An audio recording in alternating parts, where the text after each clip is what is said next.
Máster Juan José, quien nos va a venir a explicar cómo se van a interpretar todos estos estudios que hemos denominado los analíticos, los que estamos buscando una relación causa y efecto.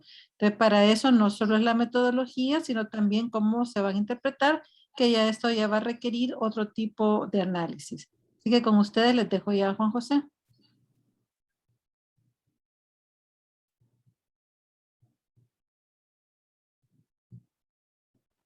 Juan José, ¿está ahí? Hola Juan José, bienvenido. Solo pongo el micrófono.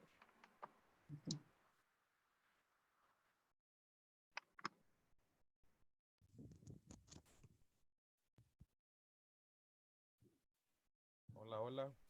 Hola, casi no se le escucha, Juan José. ¿Tendrá algún problema con el micrófono? Se escucha bien bajo. Se ve bien, Sí, suavecito. muy suavecito, mano. Vale, permítame. No se le escucha, está bien retirado del audífono quizás. Que yo creo que los audífonos ya están arruinados por eso, Ah, ok, y ahora se le oye muy bien. Sí, lo que pasa es que estoy sin audífono, pero no sé si este funciona, esperen.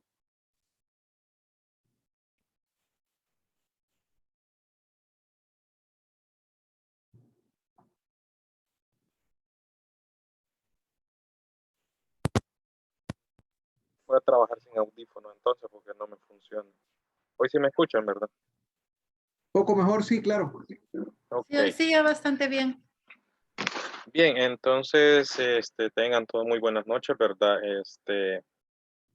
Esta temática de ahora es, se podría decir, una de las más complejas en el sentido de que en esta parte de la estadística inferencial, todas las técnicas estadísticas llevan cierto tipo de procedimientos que se tienen que cumplir, de lo contrario no se pueden aplicar ciertas,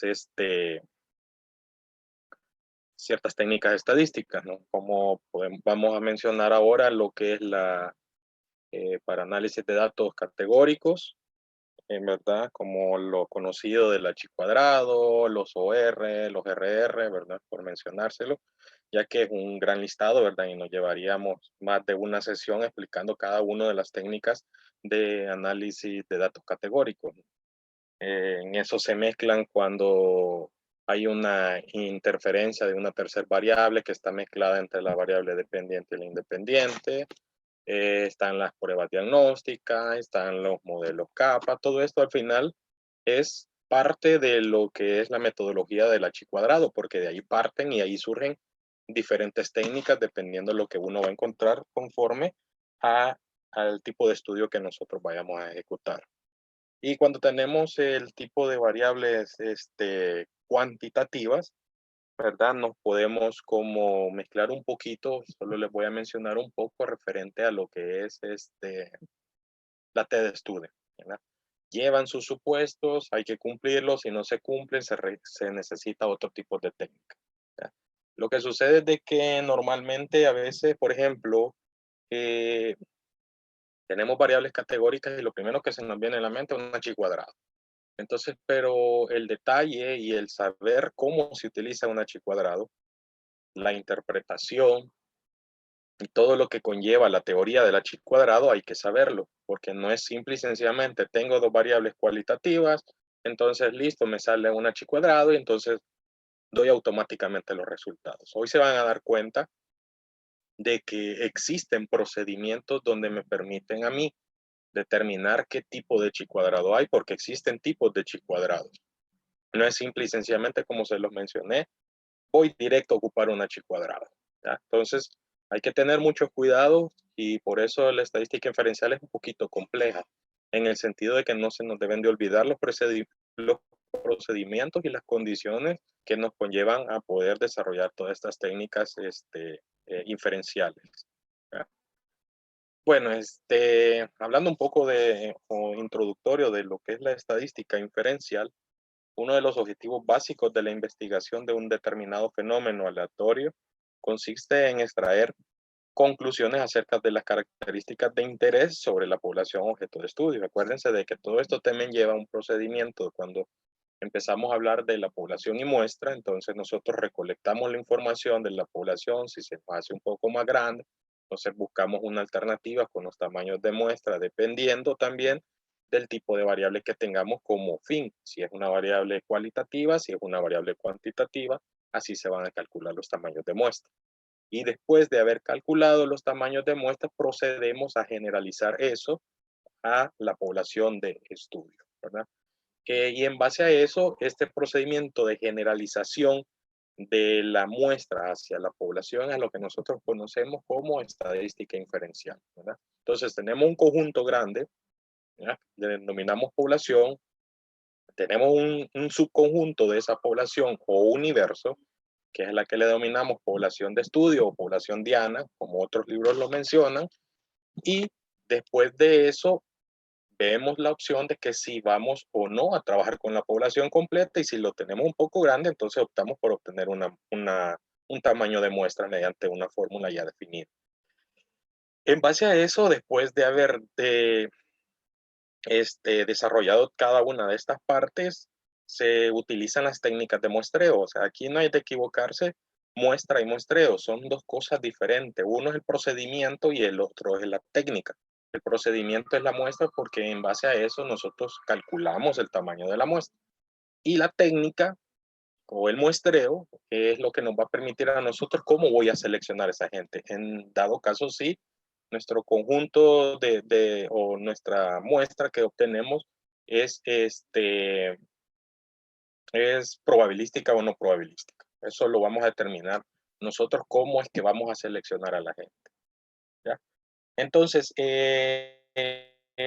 hablando un poco de la inferencia estadística, es un procedimiento que se encarga del comportamiento de la población en concreto, pero esto surge, la inferencia estadística surge dado que existe una relación tanto entre la estadística descriptiva y la teoría de probabilidades. ¿Qué es una teoría de probabilidades? Es un procedimiento matemático que nos permite a nosotros determinar si ocurre o no un fenómeno específico, ¿ya?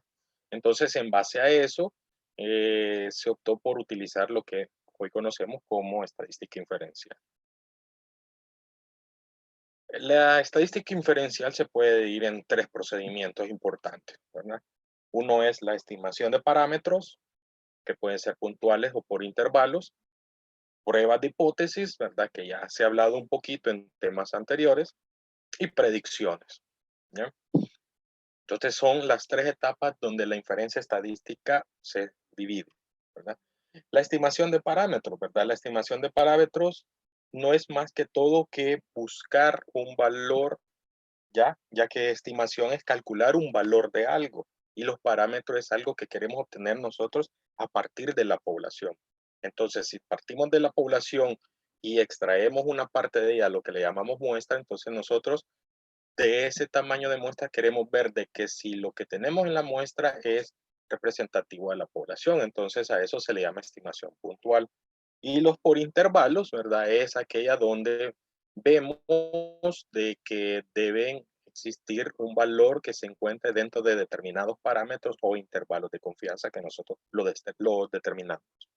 Las pruebas de hipótesis, ¿verdad? Que tienen como por objetivo comprobar si un determinado supuesto es compatible con la evidencia de la muestra, ¿verdad? Ya conocemos la hipótesis nula, la hipótesis alternativa, y así sucesivamente nosotros vamos en busca de ello. Predicciones. Cuando hablamos de predicciones, todos los modelos estadísticos son predicciones. Llámese ahorita con esto lo del COVID, que ustedes ven todas las posibles, los posibles estadios o los posibles estados donde se encuentra la gente, ¿verdad? Son proyecciones que se dan que aquí a un determinado día esto se puede disparar, etcétera, etcétera. Ahorita entonces son modelos de predicción. Entonces, una estimación puntual, ¿verdad? A ver. Una estimación puntual, permítanme que me está dando problemita esto, para arreglarlo, un segundito.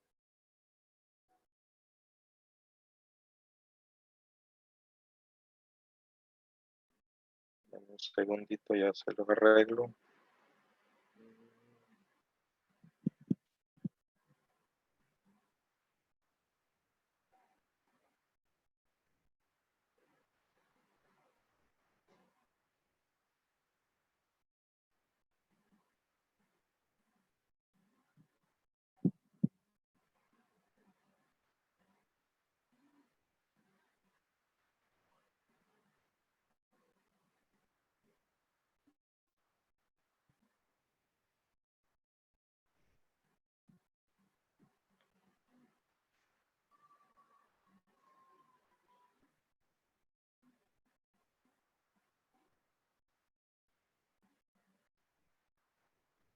Hoy siempre en mi pantalla, ¿verdad?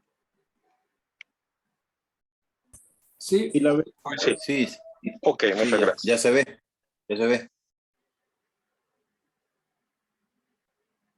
Bien. Lo que pasa es que esta presentación es mi última travesía que yo he hecho y la doctora hasta me molesta porque tanto ocupo R ahora. Entonces esta es una presentación que yo la hice en R, entonces por eso hice algunos cambios antes de... Bueno, entonces lo que hablábamos, una estimación puntual, que es una de las partes de las divisiones de la inferencia estadística, como lo mencionamos anteriormente, ¿verdad? Que es la estimación, ¿verdad? Y decíamos que la estimación es calcular un valor de algo. Entonces, una estimación puntual de un parámetro poblacional es cuando se utiliza un único valor para estimar ese parámetro. Es decir, se usa un punto de conteo de la muestra para estimar ese valor. Entonces, si ustedes se fijan, aquí tienen un valor o una letra mu, se le dice mu, igual a la media o X barra. O sea, tengo la parte poblacional, pero yo tengo la información de los datos muestrales, entonces a partir de los datos de la muestra, tengo que hacer inferencia o estimar ese parámetro, ¿ya? Entonces, eso es lo que va a generalizar, ¿verdad? A partir de la muestra hacia la población. Simple y sencillamente son letras, ¿ya? Son sinónimos, dado de que vamos a tener siempre en la parte inferencial estimación por estadísticos, que son las muestras, y parámetros que son poblacionales. Entonces, un ejemplo claro, ¿verdad? La estimación de una muestra aleatoria de 6 pacientes con índice de masa corporal, se seleccionaron y entonces deseaban estimar el promedio, ¿verdad? Como puntual y una desviación estándar, ¿verdad? Entonces, se calcula, este es un programa que yo más o menos se lo expliqué al principio, de que es un software libre R, que se trabaja en base a comandos, ¿verdad? Y que me permite a mí hacer análisis. Entonces, lo que yo hago, simple y sencillamente, hacerlo mediante una captura del conjunto de datos y mediante este comando que como todo está en inglés, le pongo que quiero la media de esa misma variable en la cual yo he creado. Entonces, obtengo de que 27, o sea que el índice de masa corporal de esa estimación puntual de la muestra es de 27. ¿Ya? Y SD, que en abreviado es Standard Deviation o desviación estándar, de la misma variable en la cual yo he guardado mi conjunto de datos y obtengo lo que es la desviación estándar de la muestra, ¿ya? Que va a estimar a la población. Entonces se mira muy sencillo, ¿verdad? Pero estos conceptos hay que saberlos identificar porque puede ser de que en alguna conferencia o algo, puede ser que alguien empiece a hablar. Yo estimé los parámetros y entonces usted dice, entonces te trabajo con la población. Yo estimé un estadístico, entonces se está trabajando con la muestra. Entonces son dos cosas totalmente no diferentes porque el cálculo al final es lo mismo. Simple y sencillamente hicieron esa diferencia por los cálculos matemáticos que se hacen en la estadística para comprobar una determinada forma. Eso es lo que utiliza. Una estimación por intervalo es un rango de números llamados intervalos construido alrededor de una estimación puntual, ya que puede ser de que yo quiera estimar la prevalencia, quiero ver en qué valor cae este enfermo, ¿verdad? ¿Verdad? Entonces es prevalencia, estudiar la proporción de prevalencia. Puede ser de que quiero saber el promedio de un cierto conjunto de datos, entonces ya es otro tipo de cálculo, ¿verdad? Pero todo al final es de que caiga dentro de esos intervalos. Por eso es una técnica utilizada en inferencia que nos permite encontrar la estimación puntual. Y para ello, ¿verdad? Nos valemos nosotros del nivel de confianza, ya que es la probabilidad de que un parámetro a estimar se encuentre dentro de ese conjunto de intervalos. Vuelvo a poner otro ejemplo, ¿verdad? Se dice que se publica que el valor medio del índice de masa corporal en varones de 16 a 26 años fue de 26.6 kilogramos por metro cuadrado. Y su desviación estándar 3.2. Entonces se supone que habían 1024 varones de esas edades en la muestra. Entonces deseaban estimar la media de la población, ¿ya? Entonces mediante un cierto cálculo. Y yo como ahorita no les voy a meter fórmulas porque esto ya es un proceso que hacen los programas estadísticos ya bien definidos, ¿verdad?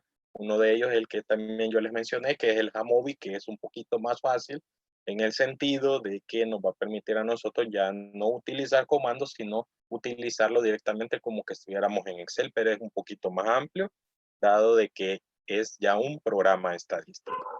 Entonces, dado de que yo ya encontré los límites inferior y superior de ese conjunto de datos, entonces concluyo que con un 95%, que es mi nivel de confianza, ¿verdad? Es mi nivel de confianza de los intervalos, ¿ya? De que estén dentro de eso el valor del índice de masa corporal. Entonces, ¿qué nos sirven entonces estas cosas? Se pueden preguntar ustedes. Nos sirve de mucho en el sentido de que cuando no cae un valor dentro de los intervalos bien definidos es porque hay un problema. ¿Y qué problema puede ocurrir? Bueno, mala digitación. Puede ser de que no necesariamente sea la mala digitación, sino que hemos detectado de que la persona a la que nosotros hemos involucrado a nuestro estudio tenga un valor mucho más grande de nuestros intervalos. Entonces, una de las opciones de las que se hace uno es apartarlo, ¿ya? O hacerle un estudio un poquito más minucioso en el sentido de que qué alternativa voy a darle yo a ese conjunto de datos que se me está saliendo de mis intervalos de confianza. Porque si se me sale es porque no me está garantizando ese puntito que está fuera de que está dentro de nuestro conjunto de datos específico, ¿ya? Entonces hay que tener a veces mucho cuidado con esos detallitos, ¿verdad? Entonces, no es simple y sencillamente como se piensa, ¿verdad? De que ya tengo mi base de datos, ya hice mi trabajo de investigación. No, ya cuando se trata en el tema de estadística inferencial, hay que tener un poquito más de cuidado a la hora de poder hacer conclusiones de lo que nosotros vamos a hacer. Y lo que ustedes ya también en una clase que más o menos escuché, ¿verdad? Ya ustedes vieron este cuadrito, ¿verdad? Ya es como triado, pero a veces nos cuesta entenderlo, ¿verdad? No solo ustedes, a mí a veces me cuesta, pero hay que leer y recordarse cómo es que nos los han enseñado, ¿verdad? Entonces, ¿qué es una prueba de hipótesis, verdad? Es una regla específica de si voy a aceptar o rechazar una afirmación acerca de la población dependiendo del tamaño dependiendo del conjunto de datos de la muestra. Para ello se divide en hipótesis nula e hipótesis alternativa. La hipótesis nula es aquel enunciado que se probará, ¿ya? Es donde no existen diferencias estadísticamente significativas. De todo es igual, ¿ya? Y la alternativa es el que se desea poder concluir que es verdadero. O sea, hay diferencia estadísticamente significativa entre los dos conjuntos de datos a los que yo voy en busca de afirmar si es cierto o no es cierto. Entonces son pruebas de hipótesis.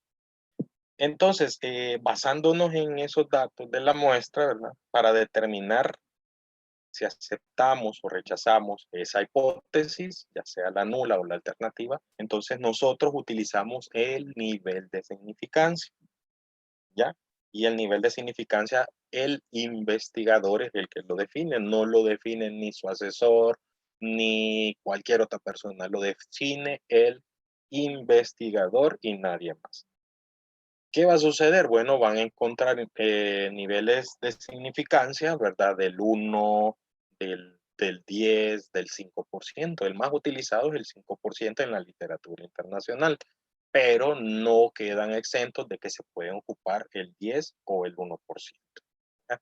Entonces, ¿en qué se basará eso? Bueno, entre más chance tengo yo de hacerlo un poquito más grande el error, le estoy permitiendo a mi estudio de que yo pueda tener un poquito ya de equivocación, se puede decir, ¿ya?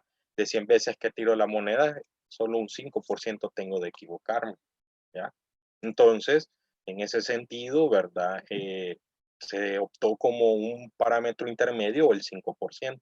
Imagínense que usted dice que lo va a hacer con un 99%, y lo que va a implicar también al utilizar el 99% es que puede ser de que nuestro tamaño de muestra se nos haga un poquito más grande.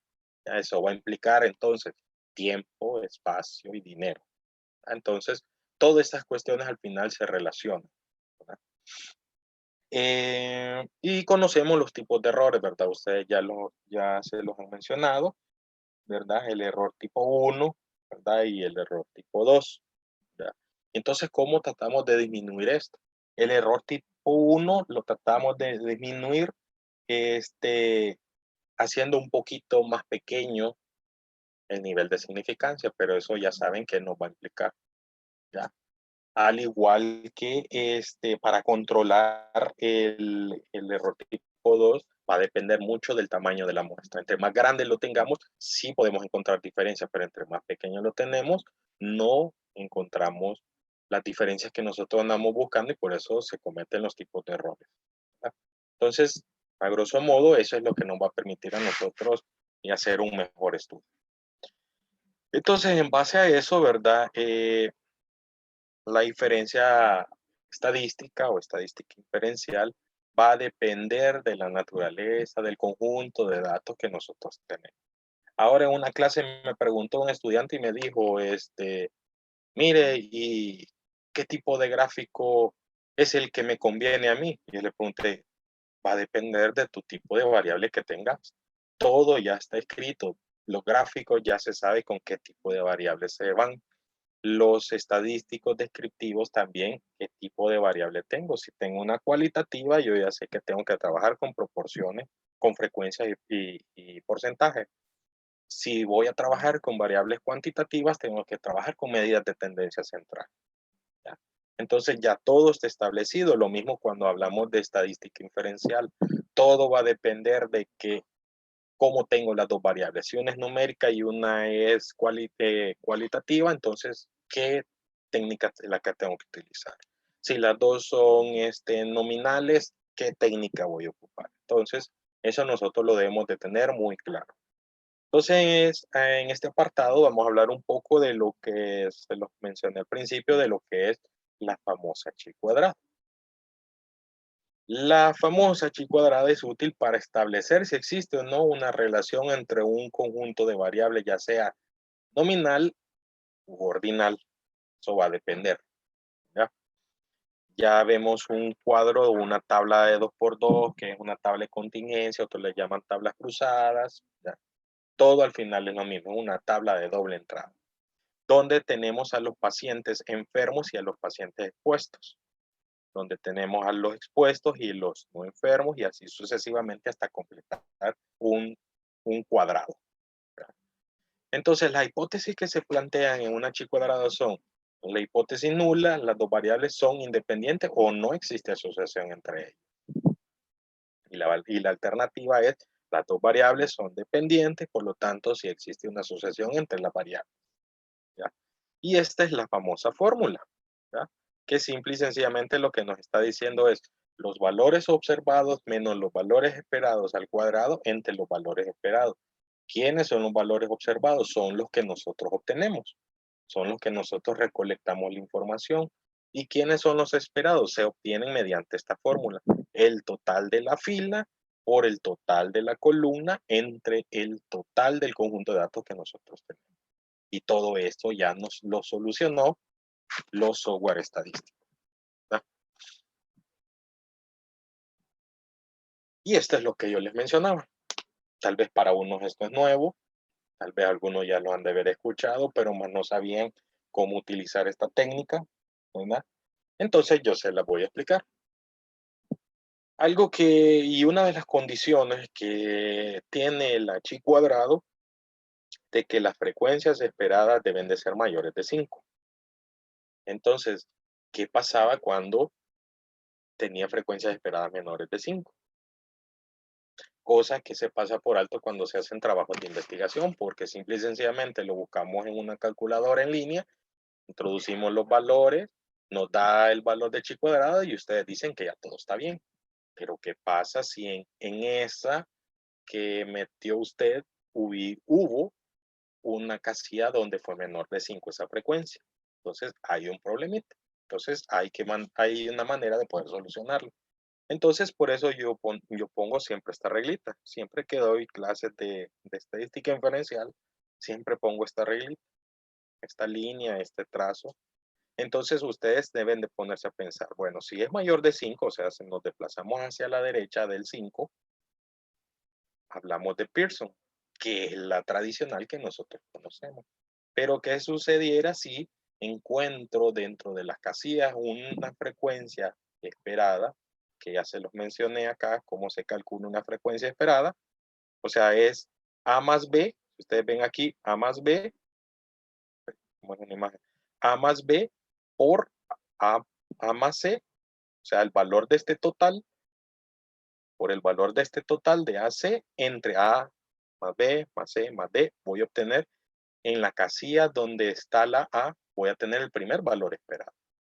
¿Cómo completo el segundo? A más B por B más D entre este total y relleno el B.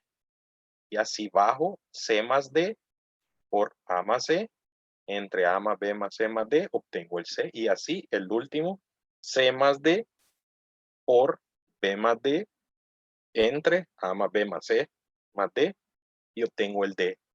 Y ahí voy a observar si tengo valores esperados menores, frecuencias esperadas menores de 5. ¿Qué sucede entonces, como les mencionaba, si estoy entre 3 y 5? Bueno, ocupo una corrección que se llama corrección de Yates. Ya no ocupo Pearson. ¿Ya? Entonces, por eso hay que tener mucho cuidado. Nosotros tradicionalmente nos enseñaron solo que ocupa el H cuadrado de Pearson, pero cuando uno empieza a leer y encuentra esta información, uno se pone a pensar, uy, tal vez me había equivocado, entonces hoy que ya conozco lo que dice la literatura, entonces hoy sí ya puedo aplicarlo. ¿Ya? ¿Y qué pasa entonces si todavía encuentro una frecuencia esperada mucho menor de 3? Entonces ocupo Fisher.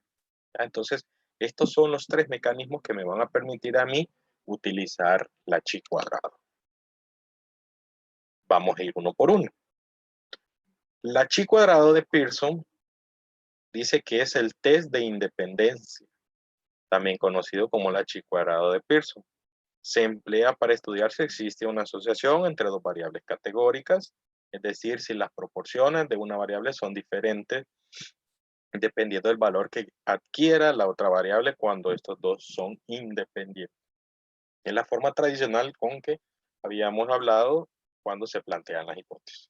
¿Ya? Si son independientes, si son dependientes o si existe o no existe asociación entre las variables. Entonces aquí tenemos un ejemplo. Bueno, un investigador quiere evaluar si existe la relación entre el sobrepeso y la presencia de esteatohepatitis no alcohólica en mujeres adultas en una ciudad. Los resultados se presentan a continuación. Entonces, ya se recolectó la información, ¿verdad? ¿Y cómo lo voy obteniendo yo? Ustedes pónganse a pensar de que tengo 2 columnas, como en Excel. Entonces, tengo 2 columnas donde en una tengo la esteatohepatitis y en la otra tengo sobrepeso. ¿Ya? Entonces, a manera de que yo voy entrevistando a los pacientes, yo voy completando si sí o no tiene la enfermedad y si tiene el factor de riesgo, en este caso el sobrepeso. Entonces, yo voy completando sí o no, sí o no, sí o no, según vaya completando. Entonces, esto 20 lo que me está diciendo que hay 20 mujeres que tienen esteatohepatitis y que tienen sobrepeso. Eso es lo que me está indicando este 20. El 80 lo que me está diciendo, bueno, de todo lo que yo recolecté de la información, entonces yo encontré que 80 mujeres no tenían esteatohepatitis y sí tenían sobrepeso, ¿ya? Y así sucesivamente, ¿ya? Este 10 representaba que 10 mujeres tenían esteatohepatitis y que no tenían sobrepeso, y la otra que es que decían que 140 mujeres no tenían esteatohepatitis y tampoco estaban en sobrepeso. Entonces yo lo que quiero saber si realmente, ¿verdad? Existe una asociación entre las dos variables. Entonces, para ello tengo que ocupar la técnica de la prueba chi cuadrado, dado que las dos variables son cualitativas y dicotómicas, o sea, tengo solo 2 opciones, masculino o femenino, o sí o no, o enfermo o no, o tiene el factor de riesgo, sí o no. ¿Ya? Continuando, ¿verdad? Esto que está a este lado de la derecha es lo que se desarrolla en el programa. Entonces, lo primero, rellenar el cuadro de 2×2. Ya aquí lo obtengo. Ya lo obtuve en el programa. Entonces, la primera condición que yo debo de ver cuál tipo de prueba chi cuadrado es la que voy a utilizar, es la que me va a determinar a mí mediante las frecuencias esperadas. Si ustedes se fijan, ninguna de las que están adentro del osino, o sea, de la tabla de 2×2, ninguna presenta que sea menor de 5. Todas son mayores de 5. Por lo tanto, entonces yo digo, listo, entonces voy a ocupar una chi cuadrado de Pearson. ¿Ya? Y entonces aquí se lo pongo. Una vez determinado de que las frecuencias esperadas son mayores de 5, entonces procedo a calcular la chi cuadrado. Y afirmativamente, ¿ya? Dado de que el p-valor, acuérdense de que para aceptar una hipótesis nula, para aceptar una hipótesis alternativa, el valor de p debe ser menor de 0.05, o sea, del 5%, ¿ya? Dado que ese valor es menor del 5%, entonces yo concluyo de que sí existe asociación entre la esteatohepatitis no alcohólica y el sobrepeso. Y la literatura me lo respalda también. La literatura dice de que uno de los factores de riesgo que me desarrolla la esteatohepatitis es el sobrepeso. ¿Ya? Entonces hay bastante relación con la literatura, lo que se encontró acá. Entonces acuérdense, el P debe ser menor de 0.05, o sea, del 5%, para que yo rechace la hipótesis nula. Si el p-valor es mayor de 0.05, entonces acepto la hipótesis nula. ¿Ya? Entonces hubiese dicho yo, si esto hubiese sido un valor mayor del 5%, hubiera dicho de que no existe ninguna relación entre la esteatohepatitis no alcohólica y el sobrepeso. ¿Ya? Ahora bien, ¿qué pasa con la segunda técnica? La corrección de Yates. Se aplica la prueba chi cuadrada cuando al menos una de ellas, el valor de la frecuencia esperada es menor de 5, o sea, está entre 3 y 5. Ya lo habíamos visto nosotros en esto. ¿Ya?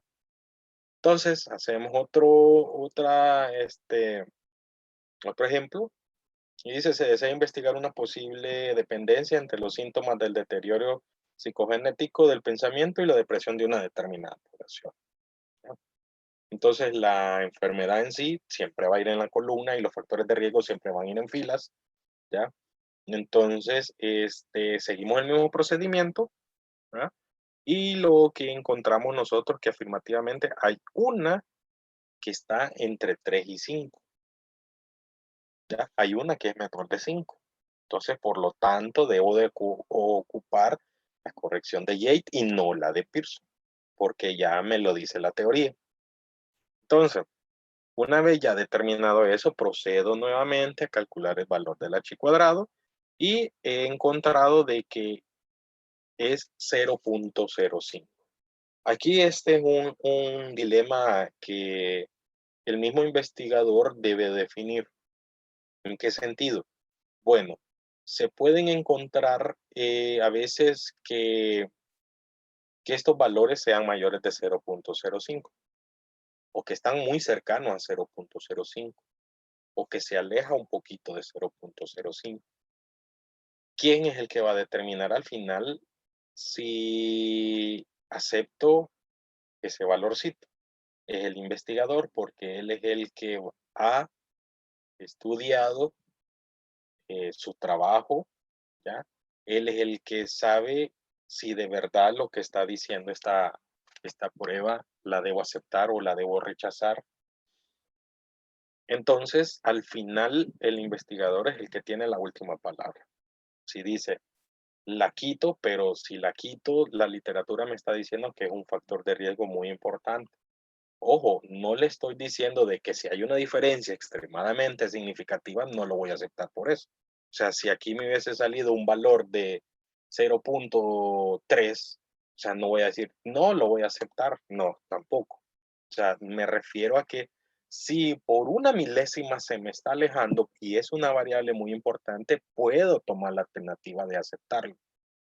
Y después yo decirlo cuando yo haga mi publicación o cuando yo esté poniendo, esta es una variable muy importante que me lo dice la literatura, por ende, entonces yo la tomé en cuenta. O sea, hay justificación para eso.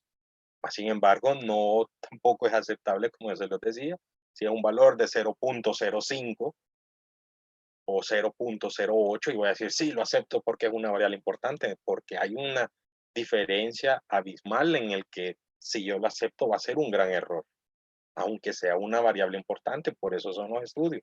Si de verdad mis variables que yo he encontrado o he buscado se asemejan mucho a la literatura internacional. Entonces, hay que tener mucho cuidado con eso. Y el test de Fisher, ¿verdad? Que lo que me dice es de que al menos una casilla debe ser menor de 3 y afirmativamente aquí lo hemos encontrado. ¿Verdad? Allí lo hemos encontrado. ¿Ya? Entonces, de igual manera aquí es una prueba en la cual aceptamos la hipótesis alternativa, ¿verdad? Entonces sí influye, ¿verdad? El tipo de comida en la gastroenteritis, ¿verdad? A grosso modo. Entonces esas cosas son las que ustedes deben de observar, ¿verdad? Cuando tengan que comprobar las pruebas chi cuadrado. ¿Cómo lo ven entonces ustedes? Se los voy a mostrar para que vayan viendo así y que no lo vean en el aire, y si a un dado caso ustedes tienen la curiosidad de tocar un poco el Jamovi, ya se lo voy a proyectar, permítanme que me lo está cargando.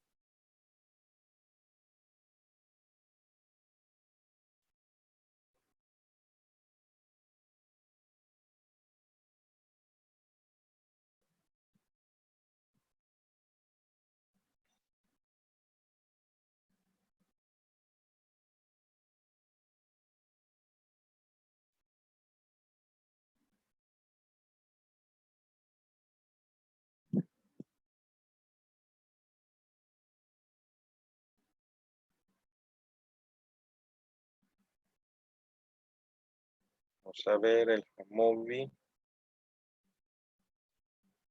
Ven el Jamovi, ¿verdad? ¿Sí lo ven? Sí, Ok. Bien, entonces, nosotros nos vamos acá en frecuencias, ¿ya? En pruebas independientes, chi cuadrado 3 de asociación. Y ahí buscamos las dos variables. Vamos a ver qué tenemos por acá.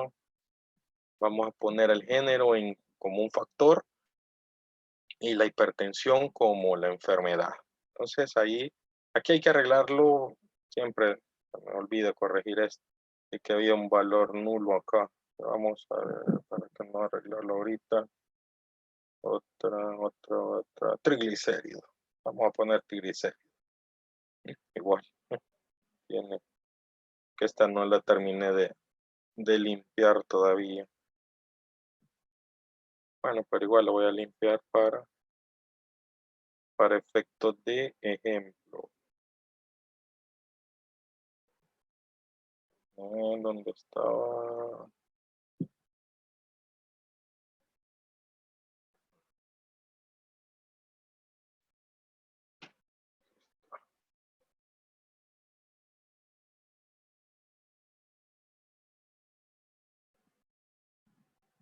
Hoy sí. Bueno, entonces se van aquí ustedes a frecuencia, en muestras independientes, trasladan la escuela, el género, perdón, en filas y la enfermedad que ustedes tengan. Entonces aquí se nos completó. ¿Ya? Entonces tenemos 9 mujeres que tienen hipertensión, ¿verdad? 23 hombres que tienen hipertensión. ¿Verdad? Entonces, si ustedes se fijan, tengo un valor de P significativo, o sea, que hay una diferencia entre que el hombre y la mujer sean hipertensos, ¿verdad? Pero entonces la pregunta que se hacen, bueno, ¿y dónde obtengo entonces la frecuencia esperada? Como yo se las he venido mencionando. Bueno, se van ustedes aquí donde dice celda o cell, y aquí simple y sencillamente le ponen expect count. Miren, aquí abajito están. Si ustedes se fijan abajito, 92.3, 16.7, 84.7, 15.3. Por lo tanto, entonces yo voy a ocupar una prueba Chi cuadrado de Pearson porque mis frecuencias son mayores de 5. Ojo, tampoco lo voy a poner en el documento así. Dado de que mis variables fueron mayores de 5, mi frecuencia esperada, voy a ocupar la Chi de Pearson. No, eso no se pone en un documento final, eso simple y sencillamente le queda al analista o al investigador de que lo comprobó y afirmativamente su trabajo sigue a la siguiente etapa. ¿Ya? Entonces, uno simple y sencillamente ocupa este valor de P, donde está el 0.003, ¿verdad? Entonces, continuando, en estadística inferencial, al igual que en los trabajos de investigación, no solo nos quedamos con eso de que existe una asociación, hay una relación, hay una diferencia, sino que también queremos ver la magnitud de dicha asociación. Entonces, nosotros también hemos escuchado eso de los OR, de los RR, cuando los ocupamos. Los OR lo ocupamos cuando tenemos estudios retrospectivos, los RR lo ocupamos cuando son estudios prospectivos, ¿verdad? Y así hemos escuchado. Hemos visto también a veces los diagramas donde a veces más que todo en las revisiones sistemáticas, donde vemos un diagramita, donde unos están inclinados, unos intervalos están definidos a la izquierda, otros a la derecha, quienes se convierten en factores de riesgo, quienes se convierten en factores protectores. Entonces todo eso hay que saberlo también cómo es que se hace, ¿verdad? Porque no es simple y sencillamente, bueno, tengo el conjunto de datos, ya encontré de que existe una diferencia y entonces voy a ver cuál es el factor de riesgo. Si es un factor de riesgo o un factor protector. Entonces lo que me va a permitir a mí eso son una serie de procesos, ya dado que la estadística inferencial son procesos que se deben de cumplir. Entonces, para ello, vamos a hablar primero del riesgo relativo. El riesgo relativo, como se los mencioné, trabaja en base a estudios prospectivos, por lo tanto son incidencias, ¿verdad? Entonces se usa principalmente en el análisis de trabajos prospectivos en los cuales los dos grupos son seguidos para determinar la ocurrencia del fenómeno en sí, si a un dado caso lo desarrolla o no. En cada grupo el riesgo de ocurrencia de dicho evento se obtiene dividiendo el número de casos, ¿verdad?, en el resultado de interés por el total del número de casos. La razón entre estas dos proporciones en cada grupo es una medida de riesgo de un grupo comparado con el otro y a lo que denominamos riesgo relativo. Aquí está la fórmula y se obtiene mediante, otra vez, mediante una tabla de 2x2 o tablas cruzadas, ¿verdad? Y lo obtenemos aquí, se los puse yo mediante filas. Los expuestos A entre A más B y los no expuestos C, C más D. Entonces, bien. ¿Cuál es el procedimiento entonces que yo debo de seguir cuando voy a hacer riesgo relativo o los RR? Bueno, los pasos son los siguientes. Uno, debo determinar si existe una asociación o no. Para ello tengo que hacer antes una prueba de chi cuadrado. Si afirmativamente encontré que existe una relación, o sea, encontré de que el P es menor de 0.05, entonces continúo. Si obtengo un valor en la prueba de asociación o de la chi cuadrado mayor de 0.05, yo ya no continúo este proceso. Eso hay que dejarlo claro. Se lo repito, si el P que encontré en la asociación de variables es menor de 0.05, continúo el proceso del riesgo relativo. Pero si el P es mayor de 0.05, detengo el procedimiento y ya no continúo. Ya no voy a calcular riesgo relativo y si han dado caso, estoy en un estudio de caso y control, tampoco lo voy a continuar. Porque esto es relativo tanto para el RR como para el OR. ¿Ya? Entonces el procedimiento de ambos es el mismo. Entonces, una vez establecido eso, Vamos en el suponer de que sí encontramos la diferencia, o sea, menor de 0.05. Bien. ¿Qué otro proceso sigue? Dice usted. Bueno, el siguiente proceso sigue es determinar si el RR o el OR es un factor protector o un factor de riesgo. ¿Y cómo lo determino? Bueno, una vez calculado la relación entre las variables, si existiese, veo el valor del RR o el OR, si es mayor o es menor. Si es mayor, entonces es un factor de riesgo. Si es menor, es un factor protector. Ya vamos por el segundo proceso. Ya les dije que primero tienen que comprobarlo, si existe una asociación o no. Luego tengo que calcular el valor del RR o el OR, ¿verdad? Y determinar si es un factor protector o un factor de riesgo. Vamos por el segundo proceso. Vamos a un tercer proceso. El tercer proceso son los intervalos de confianza de los RR y de los OR. Y aquí se los menciono y se los aclaro allí. Ahora bien, les pongo, hay algo que es muy importante y es que si el intervalo de confianza contiene el valor de 1, ¿ya? Independientemente que sea un factor protector o factor de riesgo, y aunque lo hayamos dicho anteriormente de que sí existía una relación entre las variables, lastimosamente esto no es significativo. Entonces, por lo tanto, así concluyo, no es estadísticamente significativo. Entonces, al final lo que le bota todo es esta fórmula. El valor el valor del intervalo de confianza donde se encuentra. Si arrastró el valor de 1 o no lo tocó. Eso me va a determinar a mí y me va a botar todo lo que yo les mencioné en el paso 1 y en el paso 2. ¿Ya? Vamos a un ejemplo.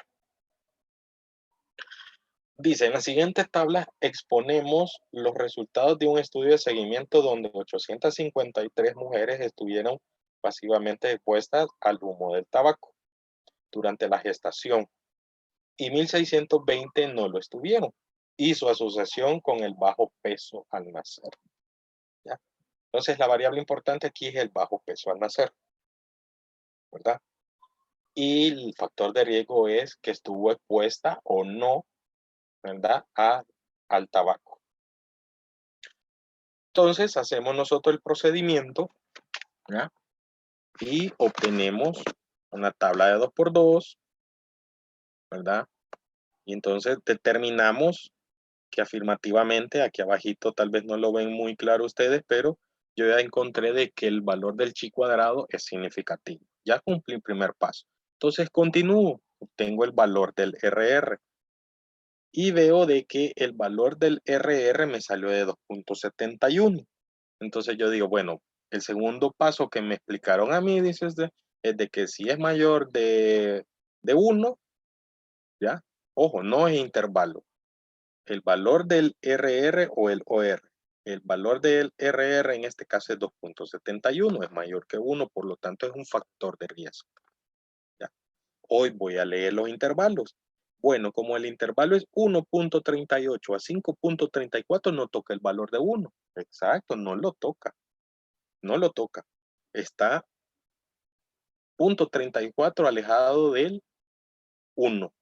Desde ahí parte hacia adelante, hacia la derecha. Entonces, por lo tanto, nunca tocó el valor de 1. ¿Ya?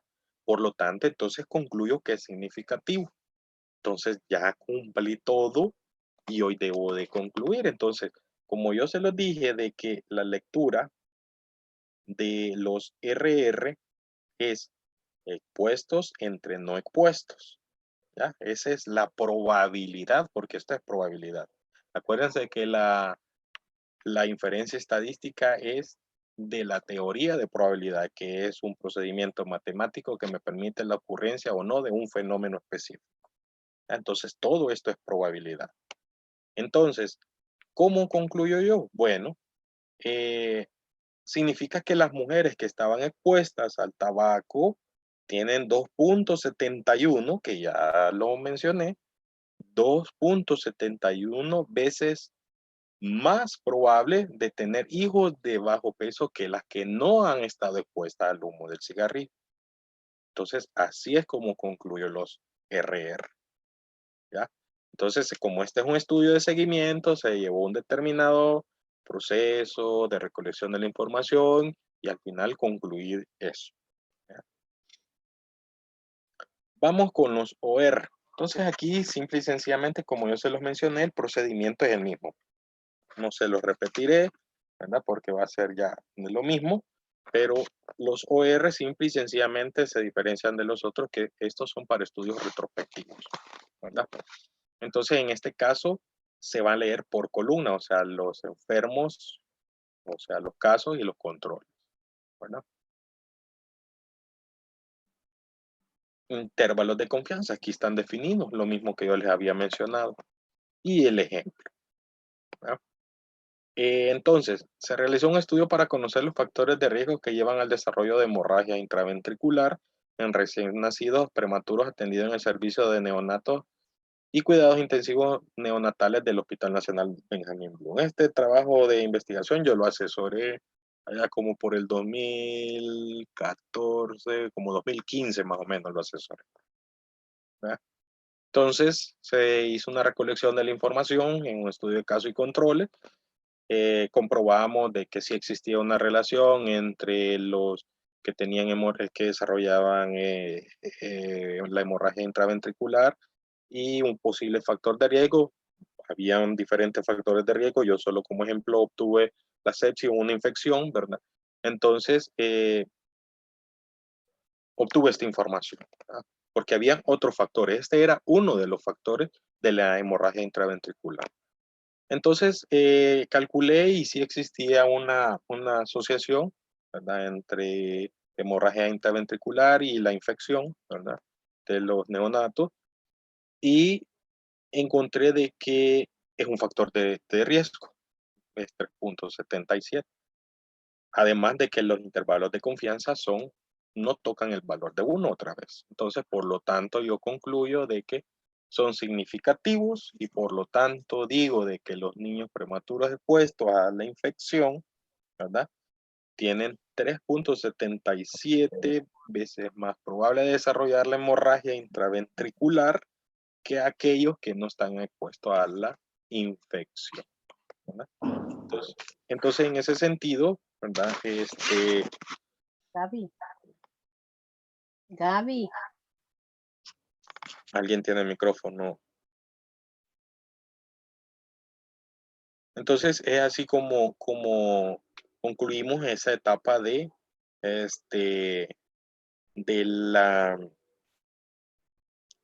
de lo que son variables cualitativas. A mí se me había olvidado y hasta último momento, pero gracias a Dios que tenía ahí una clase de lo que son las TED Student para enseñárselas. Bueno, se lo voy a presentar cómo lo hacen ustedes en el Jamovi, también para que vean ustedes. Ya ahorita se lo proyecto en el Jamovi. Ahorita. Ven el Jamovi, ¿verdad? Afirmativo, sí. Ok.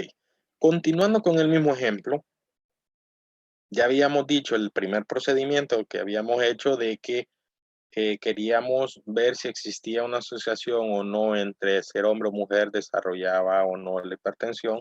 Entonces ya encontramos de que sí hay una diferencia, por lo tanto yo digo, bueno, supongamos que es un estudio de caso y control, pongamos.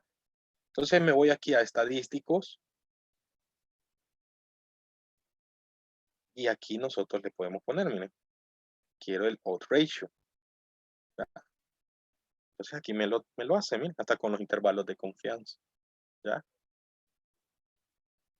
Y si quiere el riesgo relativo, también, miren, aquí está el risk, ¿verdad?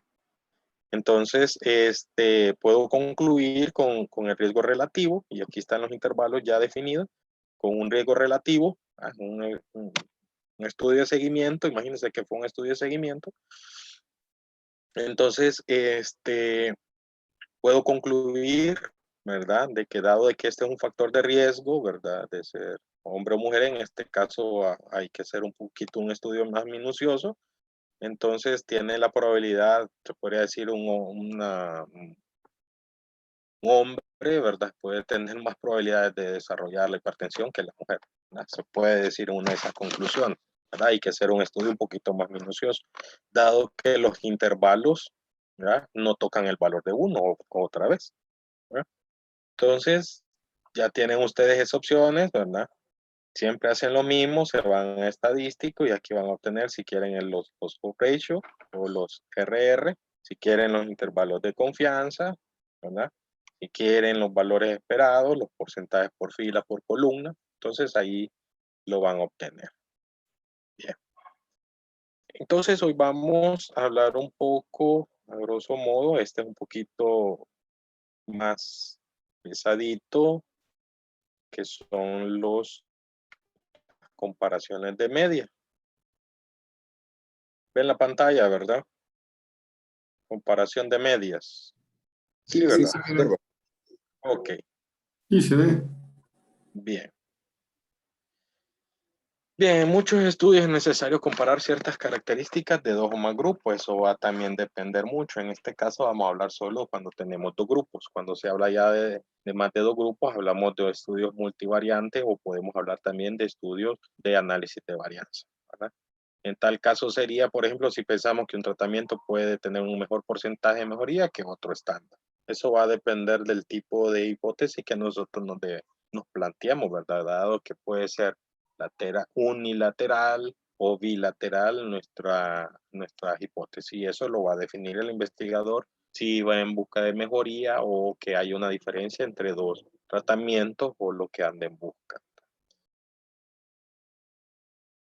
Entonces, en ese sentido, ¿verdad? Los estudios analíticos, como hemos venido hablando, el objetivo es comparar el resultado de dos o más muestras.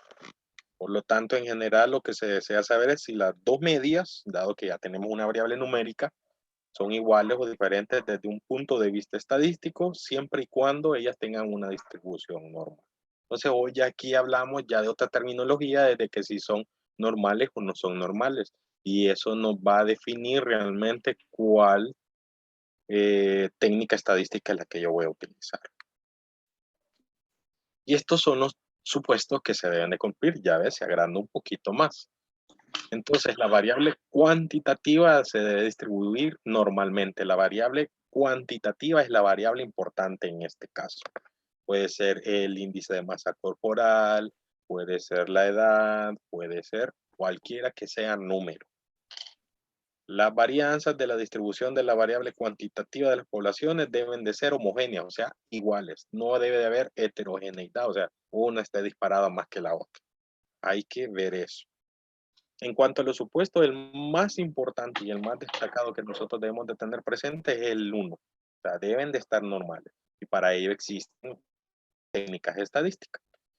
Si la varianza no es homogénea, entonces optamos por un estadístico robusto. Ya hay una opción que me permite, si esas variables no son homogéneas, el estadístico de Welch. En el caso que no se cumpliera ninguno de estos supuestos de normalidad, entonces utilizamos pruebas no paramétricas alternativas. Estas son las hipótesis que se pueden plantear, que si la media de un conjunto de datos es igual al otro o si existe una diferencia entre el conjunto o la media del conjunto de datos que nosotros andamos buscando. Aquí un poquito hablado de lo que es la prueba de normalidad. Dice, el asumir el supuesto de normalidad significa aceptar que la distribución de frecuencias relativas de los datos de la población se adapta a una distribución normal. O sea, tanto lo que agarra de un lado como por el otro es lo mismo. Agarro a la izquierda es lo mismo, agarro a la derecha es lo mismo. Entonces no tengo un conjunto de datos totalmente disperso. A eso me refiero con normalidad. Esta situación ocurre bastante en las ciencias de la salud, ¿ya? Dado de que a veces salen datos clínicos disparados, triglicéridos, colesterol, ácido úrico o cualquier otra, que nos pueden estar causando un poquito de ruido a la hora de hacer inferencia estadística, ¿verdad? Entonces, dentro de las técnicas estadísticas que tenemos nosotros como alternativa para determinar si existe o no normalidad en el conjunto de datos, podemos mencionar el de Kolmogorov-Smirnov, el test de chi cuadrado, el test de Shapiro-Wilk, son los más conocidos, o el test de Angostino. Son los que vamos a nosotros a determinar. Y esto lo obtenemos nosotros en el Jamovi. Porque esto fue más que todo una presentación que yo le hice específicamente para Jamovi. Entonces, aquí yo explico, ¿verdad? La prueba de Kolmogorov se utilizará cuando el tamaño de la muestra sea mayor de 50. ¿Ya? Entonces, ya aquí al lado derecho vemos de que el p-valor es mayor de 0.05, por lo tanto, concluimos de que la edad, ¿verdad? Sí cumplía una distribución normal.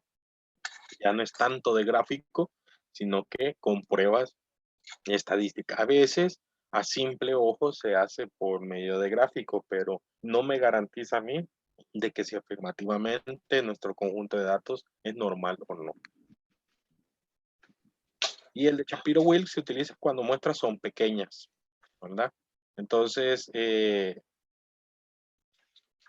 eso lo vamos a utilizar nosotros cuando las muestras sean menores de 50, ¿verdad?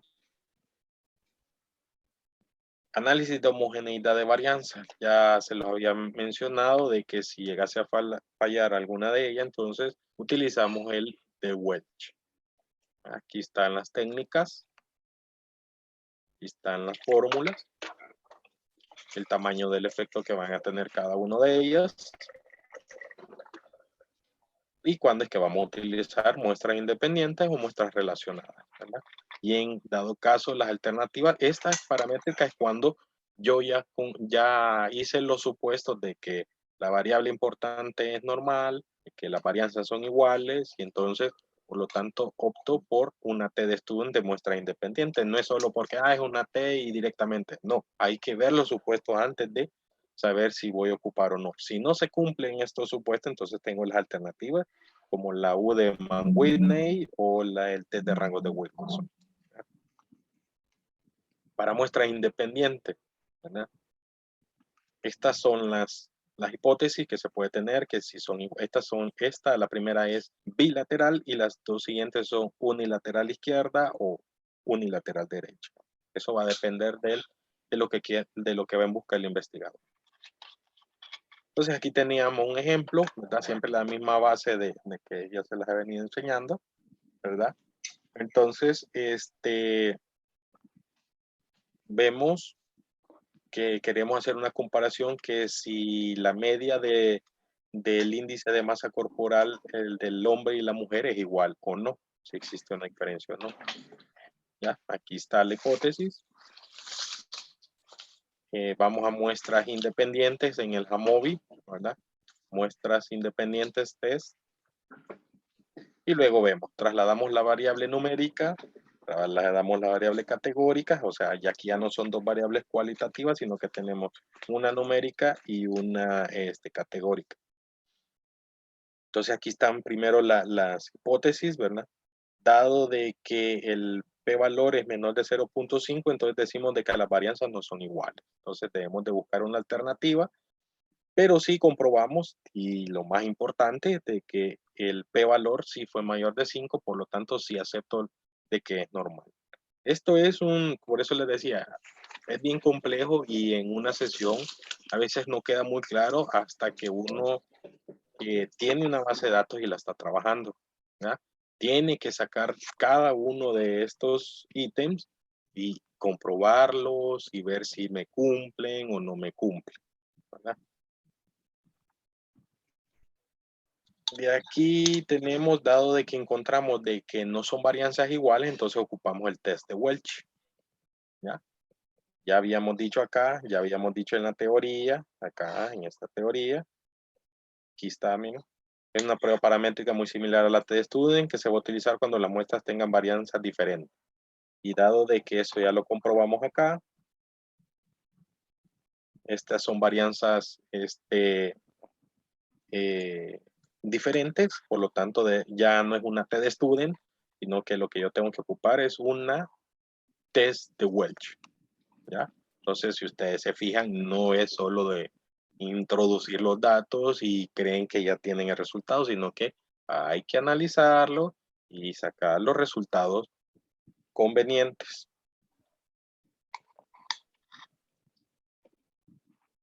Y las muestras pareadas, apareadas o dependiente es cuando hacemos una medición antes y después, se puede decir. O cuando pesamos a una persona a las 10 de la mañana y lo vamos a pesar de aquí a 5 días a las mismas 10 de la mañana.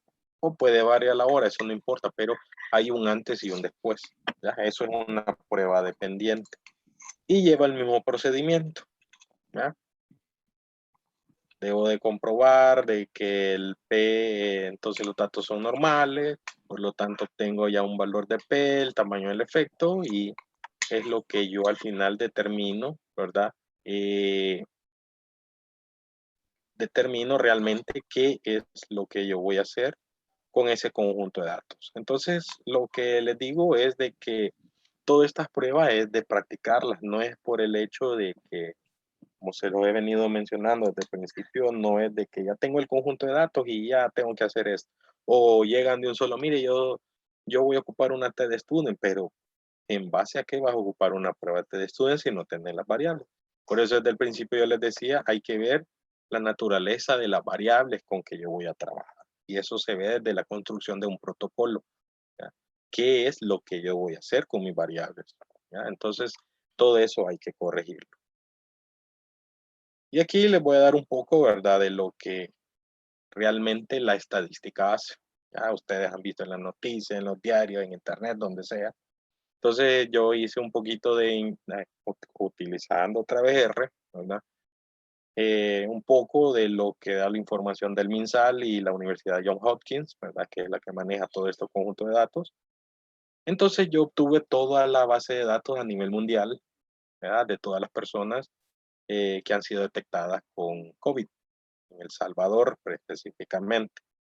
Entonces, esto también lo pueden ver ustedes en las páginas de internet y entonces, como yo sé que esto es algo político y yo no me quiero meter en eso, no es mi incumbencia realmente, pero realmente si ustedes se fijan, estamos en una etapa de casos de COVID alarmantes en nuestro país.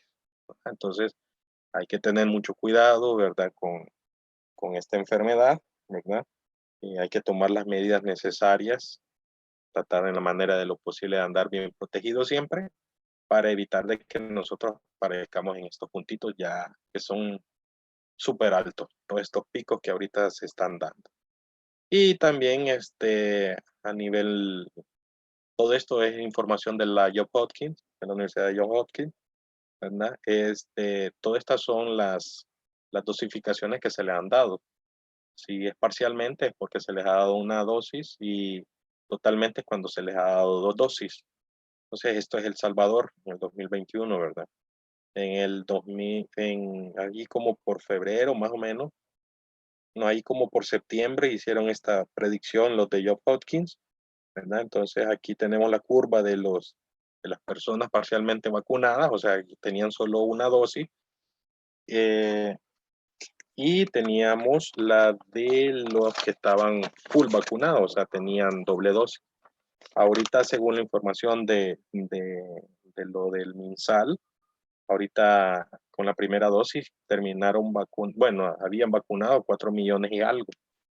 Con la segunda dosis habían 3 millones y ahorita con la tercera dosis hay 315,000, 320,000 ahorita en El Salvador, ¿verdad? Entonces, todas estas informaciones, todos estos datos son los que nosotros al final hacemos inferencia. Podemos hacer estudios si tuviésemos una base de datos mucho más completa sobre el género, de dónde vienen y todo lo demás. Podríamos hacer un estudio mucho más completo, ¿verdad? Entonces, esto solo fue como para manera de presentación y todo lo que se puede hacer con las herramientas estadísticas que tenemos ahorita a la mano, ¿verdad? Así es de que aquí están un par de libros que se los recomiendo.